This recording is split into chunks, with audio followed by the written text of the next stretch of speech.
วันแห่งความสุขหัวข้อในมื้อนี้แม่นความเชื่อน้อยแต่ใส่ได้ความเชื่อน้อยแต่ใส่ได้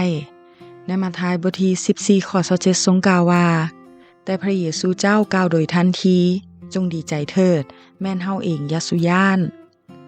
เมื่อมือแตะพระคัมภีร์ความเชื่อก็เริ่มออกมาเมื่อมือเปิดอ่านความเชื่อก็ไหลเข้ามา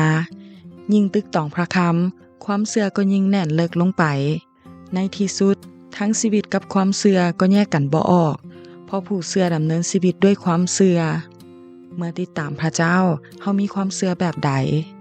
เฮาจำเป็นต้องมีความเชื่อคือฮู้ว่าพระเยซูแม่นไผ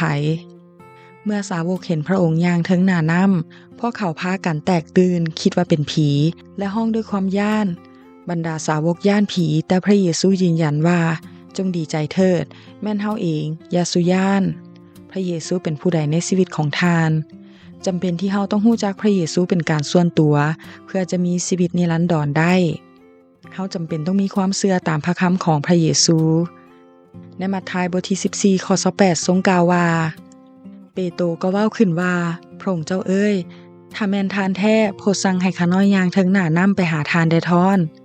เปโตรฮู้ดีว่าคำเว้าของพระเยซูมีพลังศักดิ์สิทธิ์และเต็มไปด้วยการอัศจรรย์คนที่มีความเชื่อตามพระคำเท่านั้นจึงจะมีความกล้าที่จะเฮ็ดตามพระคำได้และพิสูจน์ด้วยประสบการณ์โดยกงเฮาต้องใช้ความเชื่อของตนเองที่มีอยู่เปโตรลงจากเรือย่างเทิงหน้าน้ำไปหาพระเยซูเพราะคำว่ามาแม่เมื่อมั่นใจว่าเป็นพระเยซูแล้วเฮาก็กล้าที่จะย่างไปหาพระองค์ถึงแม้นว่าการไปนั่นจะมีความเสี่ยงและมีคลื่นลมก็ตามแต่พระองค์ยืนท่าอยู่บอนนั้นเฮาต้องรู้จักใช้ความเชื่อของตนเองถึงว่าจะมีน้อยสาวกหลายคนและคริสเตียนหลายคนเลือกที่จะอยู่ในเรือและเก็บความเชื่อเอาไว้ให้ปลอดภัยเฮาอาจถูกตำหนิจากพระเยซูว่าโอ้ผู้มีความเชื่อน้อยเอ้ยเป็นหยังจึงสงสัยแต่ยังดีกว่าบ่ได้ดึงความเชื่อออกมาใช้และพิสูจน์เฮาต้องมีความเชื่อที่เพิ่มหลายขึ้นหลังจากพระเยซูและเปโตรขึ้นจากเรือ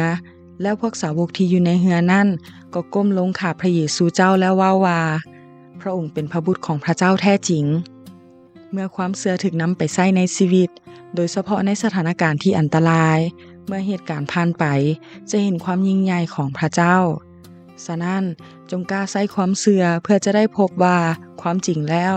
พระเยซูทรงเป็นพระเจ้าผู้ซึ่งเฮาสามารถมอบถวายทั้งชีวิตให้ได้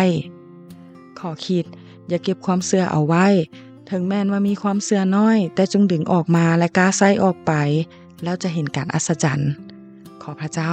อวยพร